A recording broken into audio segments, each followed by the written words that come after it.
the plains. And right now, a number of storm chasers are on the ground following many storms across the area. Let's take a look at where some of the storms are right now, including the tornado watches and severe thunderstorm watches. You can see all the areas in red are those tornado watches, and those for Oklahoma and into Kansas, the particular tornado watches. That means we're obviously seeing explosive thunderstorms here, quickly changing conditions out until 11 o'clock Central Time. A number of warnings out for Kansas right now. You can see those boxes are in red. A few tornado warnings for Cheyenne County in northwestern Kansas, also Rawlins County in Kansas, Dundee County, and Hitchcock County. These are Doppler indicated at this point, but obviously if you're in these areas, you need to seek shelter immediately. They are moving to the north at about 30 miles per hour. You can see some severe thunderstorms about ready to move into Wichita as well. Along with these, the threat for tornadoes, we're seeing some reports of some large hail as well. We could see as large as 3 inches in diameter. Some reports of a quarter-size hail as well in areas around Kansas. So we continue to follow that. Let's also show you what's in store for tomorrow, because unfortunately we do have a lot of the ingredients come together. The entire area in red is where we expect the greatest chance of severe weather. So from Pittsburgh to Lexington to Memphis, down to Shreveport, all up to Chicago, we could see damaging winds and large hail, and also, once again, possibility of tornadoes. Right now, though, let's send it back into the newsroom, the expert desk, with Nick Walker and Dr. Greg Forbes. All right, thanks, Maria. And of course, we're continuing to monitor the tornadoes in Oklahoma. That one tornado there that we've been talking about, we've been monitoring for over an hour, it seems like, over 40 miles. But there could be more with those. Yeah, indeed. We have quite a number of supercells that are getting more and more organized. The one we've been talking about is here. That's the debris ball from that getting close to Guthrie. Rotation on the next one, then off to the west of Oklahoma City. This one is getting a little bit more mixed in with the other storm, probably a weaker, but a dangerous storm here, working its way toward Norman, and yet one more storm down that will go southwest of Norman. So let's just start from the north, and I'll work my way then southbound and show where the dangers are. So I'm going to zoom in here on that northern storm. Right under the I and O of Cashion here, that's the tornado in progress. That's its debris signature coming toward the Guthrie area, ultimately toward the Langston area. Danger storm in progress there. Then we have, I'll slide down, okay, this is Grady County, Oklahoma. We're seeing a live picture now from Grady County, Oklahoma here. Obviously, a tornado here is in Grady County, and it seems to be lifting now from the ground, and then alternately coming back down. Dr. Forbes, this very well could be one of the tornadoes that you've been talking about, perhaps the same one that we've been tracking? I suspect that it is another one, one of these storms to the southwest. I think, I'll double check here, this is probably the storm that's southwest of Norman. That is down near the Chickasha area would be my guess. We're beginning to see a well-defined circulation on that one. So while we're looking at that tornado in progress, we have so many overlapping warnings, but there is a tornado warning for Grady and Canadian, and with a radar and storm spotter spotting a tornado near I-44 and Highway 9 in the Chickasha area. It's really fairly fast. That is what we're looking at with the tornado with some separation there. You can see a funnel cloud up almost to the ground, but definitely this is a tornado in progress because there is a dust circulation there at the very left edge of your picture. That is the tornado spiraling. The tornado is defined as having strong winds that are right at the ground, and even if the funnel from the cloud base does not make it to the ground, in this case there's a wind circulation, and occasionally there you see little darker spots that are what we would call multiple funnels, suction vortices that are revolving about the parent tornado. So this is not a weak tornado at all, even though the funnel doesn't come to the ground, because those little embedded circulations, like cars going around a merry-go-round, have their own rotation. You see a little black speck there. It has hit something. A roof of a building has just been torn off. The tornado now has gone off to the left of the screen, but it has been a dangerous tornado there in progress down in the Chickasha area, southwest of Oklahoma City. Maybe we can go back here.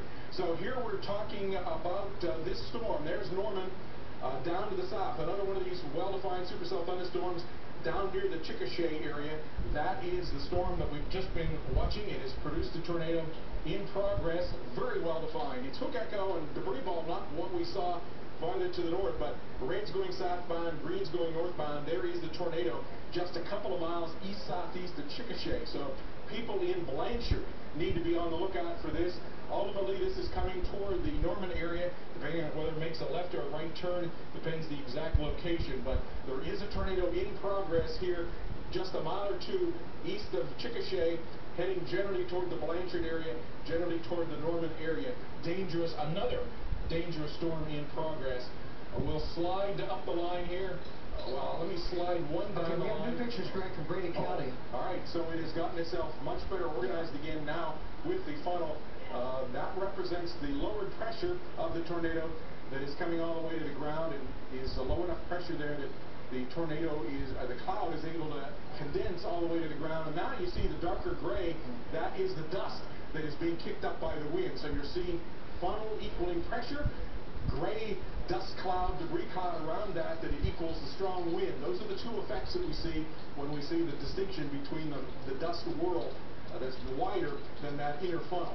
You know, and on some days, on any other situation, we might say, well, this is far enough away from, say, the Norman, Oklahoma area, from Interstate 35, that we wouldn't be quite so worried. But on a day like this, we really do need to be concerned. We certainly do, and it's only, let's see, it's only a little after 5 o'clock Central Time, so we're just coming now, traditionally, into what is the peak prime time for tornadoes. We're far from anywhere near the end of this situation. In fact, we're most likely just near the beginning of what will be a very large tornado outbreak across Oklahoma, then spreading its way into Kansas, perhaps spreading its way into parts of Texas, Arkansas, and western Missouri as well. Continuing to watch this video, Dr. Forbes, we are in a particularly dangerous situation. Watch.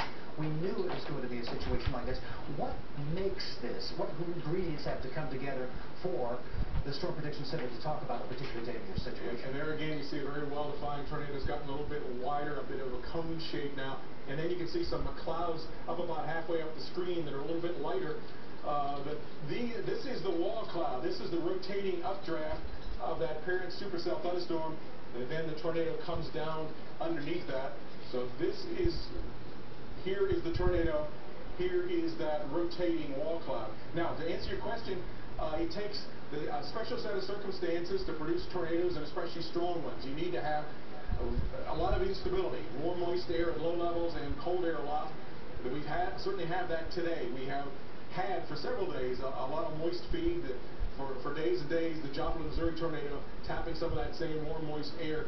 But now today we've had an upper air cold pocket that's come in. Yesterday it was in California. It is running over top now of this warm, moist air. So it's getting extremely unstable. And the winds at the surface coming in from the south-southeast. Aloft they're coming in from the southwest. About a 90-degree turning of the winds. That's pretty much optimal. It lets the whole low levels of the atmosphere start to rotate horizontally like a log rolling down the roadway. And one end of that log gets picked up by the updraft, the rising air into the thunderstorm, and it converts that to a rotation about a vertical axis like the tornado. That makes a supercell thunderstorm, makes the tornado. So you have the instability, you have the favorable wind conditions, and then the trigger. The trigger is usually associated with that cold pocket and that jet stream disturbance that comes in. You get a double bonus from that. It triggers and it supplies the favorable vertical wind shear for the tornado and the rotating thunderstorm. Continuing to see this live picture from Grady County of a tornado here west of the Norman, Oklahoma area. We actually have live on the phone the individual who's taking these pictures right now. His name is Daniel Shaw. And Daniel, if you can hear me, just describe to me what it is that you are seeing. How far away are you from this? Yeah, sorry, just doing an update from National Weather Service. You've got a wedge tornado about just over a quarter mile with violent rotation and heading on a northeasterly direction. The tornado is growing in size and is showing the same sort of dynamics as the previous storm. So anyone, obviously, that's location should take cover. And it could be doing rain wrapped as well, something to be aware of. Yeah, it really looks like it is at this point, Daniel. It's getting very, very hard to see. Where do you see this heading? What direction and what towns might be in its path?